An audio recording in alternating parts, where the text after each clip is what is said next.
Hello students, इस class में हम बात करेंगे कक्षा 12 ज्योग्राफी का जो पेपर है किस प्रकार का पूछा जाएगा हाफ ईयरली अर्धवार्षिक में। दे रखा है देखो, उच्च माध्यमिक परीक्षा 2023 के बारे में और सब्जेक्ट दे रखा है ज्योग्राफी।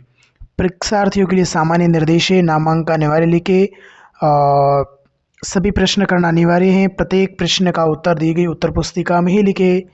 जिन प्रश्नों में आंतरिक खंड उन सभी प्रश्नों के उत्तर एक साथ ही लिखना है। और ये दे रखा है कि प्रश्न का उत्तर लिखने से पूर्व प्रश्न पत्र का क्रमांक अवश्य लिखे। प्रश्नों का अंक भार निम्न अनुसार है। प्रश्नों का जो निम्न भार होगा, अंक भार होगा, वह निम्न अनुसार है। अब शुरुआत करते देखो खंड अ की। किसकी शुरुआत करते विद्यार्थियों? खंड ए की सेक्शन ए में इसमें दे रखा है आपको वस्तुनिष्ठ प्रश्न, मल्टीपल चॉइस क्वेश्चंस। खंड अ में जो प्रश्न पूछे जाएंगे वो ऑब्जेक्टिव प्रश्न होंगे। कैसे प्रश्न होंगे विद्यार्थियों? ऑब्जेक्टिव प्रश्न होंगे। जैसे देखो पहला प्रश्न, नव निश्चयवाद संकल्पना किसने प्रतिपादित किए? तो इसमें आपको ऑप्शन पढ़ना है, ग्रिफिथ टेलर है, रिट्जल है, एलएनसी सैम्पल है, पॉल विडोल्डी ब्लाउस है। कौन सा ऑप्शन राइट है वो आपको राइट करना है इनमें से। दूसरा प्रश्न है, निम्नलिखित में से कौन सी संख्या जनसंख्या की कार्यशील आयु वर्ग का प्रतिनिधित्व करती है? तो इसमें कौन सा ऑप्शन राइट है उसको आपको राइट करना है। तीसरा प्रश्न है, मानव विकास की अवधारणा निम्न में से किस विद्वान की देन है? मतलब मानव विकास की जो अवधारणा है वो किस विद्वान की देन है? तो कौन सा ऑप्शन राइट है उसमें? अ राइट है तो अ भरना है, ब है तो ब राइट है। जो ऑप्शन राइट है उसको राइट करना है। 4 नंबर प्रश्न पूछा गया, निम्नलिखित में से कौन सा एक तृतीयक क्रियाकलाप है? इसमें से कौन सा जो क्रियाकलाप है वो कैसा तृतीयक है? व्यवसायिक। तो देखो बुनाई करना, खेत करना, खेती करना, ये प्राथमिक हो जाएगा। तृतीय किस्म हो जाएगा व्यापार है। तो इस प्रश्न का उस उत्तर राइट है वो स राइट है। कौन सा राइट है? स राइट है। अब देखो 5वां प्रश्न है, वोल्गा जलमार्ग स्थित है। वोल्गा जलमार्ग कहाँ पे स्थित है? तो ये रूस में है। तो इस प्रश्न का जो उत्तर राइट है वो हो जाएगा ऑप्शन नंबर अ। कौन सा राइट है विद्यार्थियों? Option number a is a right answer. फिर प्रश्न नंबर 6 है, मानव विकास सूचकांक में भारत के निम्नलिखित राज्यों में से किस एक की कोटि न्यूनतम है? तो कौन सा राइट है वो आपको देखना है और राइट है ऑप्शन भरना है। 7वां प्रश्न देखो, भारतीय राष्ट्रीय जल नीति कब लागू की गई? जल नीति कब लागू की गई वो यहाँ पे भरना है। राउरकेला इस्पात संयंत्र किस देश के सहयोग से स्थापित है? उसमें भरना है। फिर इंदिरा गांधी नहर परियोजना कब प्रारंभ की गई थी? कब इसको प्रारंभ की गई थी? 1948 में प्रारंभ की गई थी। तो इसका option number the is A correct answer. इस प्रकार से विद्यार्थियों पहले प्रश्न में लगभग 11 ऑब्जेक्टिव प्रश्न पूछे गए। कितने? सॉरी 9 ऑब्जेक्टिव प्रश्न है जो अवसद है। फिर दूसरा प्रश्न दे रखा है, रिक्त स्थानों की पूर्ति कीजिए। जो रिक्त स्थान है, खाली जगह, इसकी क्या करनी है आपको? पूर्ति करनी है। जैसे पहला प्रश्न, जनसंख्या वृद्धि खाली जगह में व्यक्त किया जाता है। जनसंख्या वृद्धि को किस समय व्यक्त किया जाता है ये आपको लिखना है। दूसरा प्रश्न है, खाली जगह की कृषि भूमध्य सागरीय क्षेत्र की विशेषता है। कृषि जो भूमध्य सागरीय क्षेत्र है इसकी आपको विशेषताएं भरनी है। फिर प्रश्न है, खाली जगह, क्रिया ग्रामीण वस्तु की मुख्य आर्थिक क्रिया कौन सी है? यमुना भारत की सर्वाधिक प्रदूषित क्या है? नदी है। ये यमुना क्या एक नदी है। तो इस प्रकार से हमें इस खाली जगह को भरना है। प्रश्न नंबर 3 देखो, अति लघु उत्तरात्मक प्रश्न है। प्रश्न नंबर 3 में अति लघु उत्तरात्मक प्रश्न है।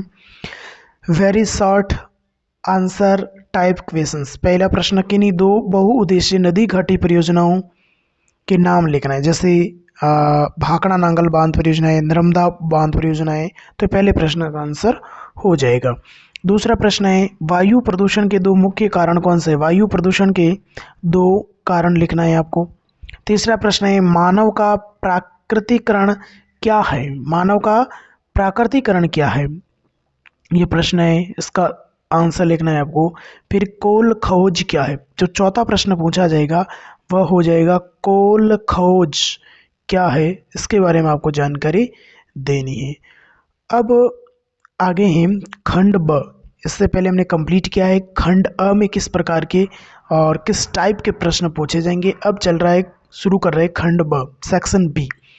देखो सेक्शन बी में जो प्रश्न पूछे जाएंगे वो लघुतरात्मक प्रश्न होंगे। कैसे प्रश्न होंगे विद्यार्थियों? लघुतरात्मक प्रश्न होंगे। जनसंख्या वृद्धि से आप क्या समझते हैं? इसका जवाब लिखना है आपको कि जनसंख्या वृद्धि क्या है। जनसंख्या वृद्धि से आप क्या समझते हैं, ये आपको लिखना है। तो देखो, जनसंख्या वृद्धि क्या है। जनसंख्या वृद्धि जैसे मान लो 2001 है और जनगणना 2011 में हुई। इन समय अंतराल के मध्य या तो लोगों की संख्या में माइनस कमी हुई है या बढ़ोतरी हुई है। इन परिवर्तन को जनसंख्या वृद्धि कहते हैं। तो जनसंख्या वृद्धि से आप क्या समझते हैं? आगे पांचवा जो प्रश्न है वो है मानव विकास के आधारभूत आवश्यकता उपागम को समझाना है। छठा प्रश्न साइबर स्पेस इंटरनेट विश्लेषणात्मक पर अध्ययन करना है आपको। और सातवां प्रश्न व्यापार संयोजन के दो मुख्य उद्देश्य बताना है। आठवां द्विपार्श्विक एवं बहुपार्श्विक व्यापार में अंतर स्पष्ट करना है।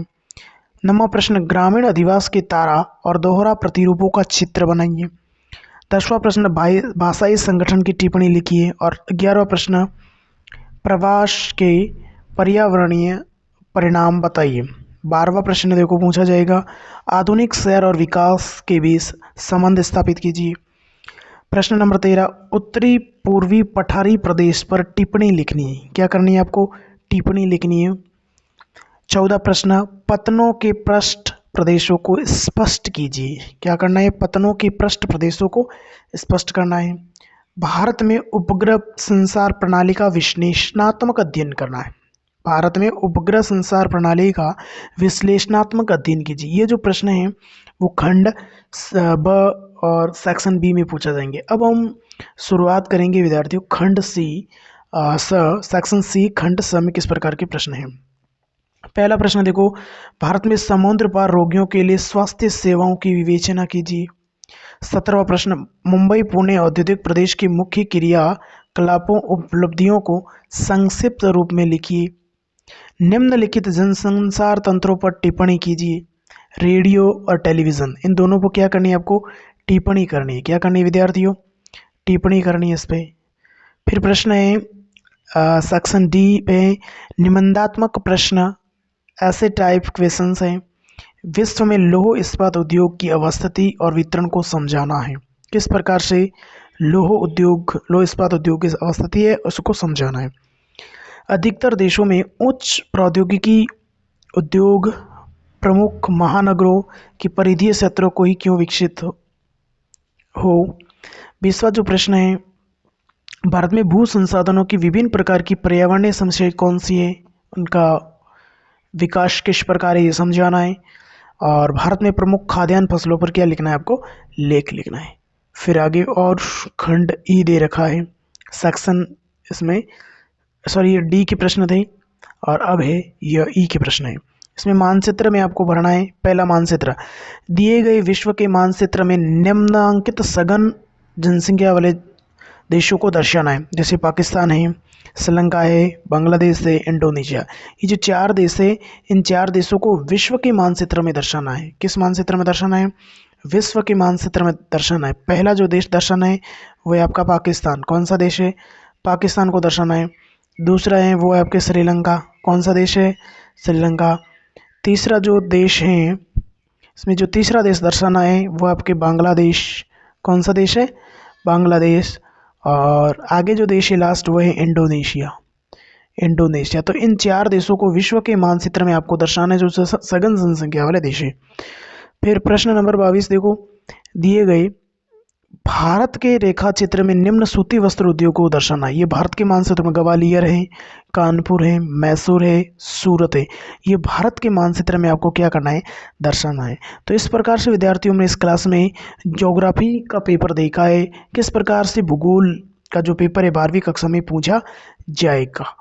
थैंक यू, धन्यवाद।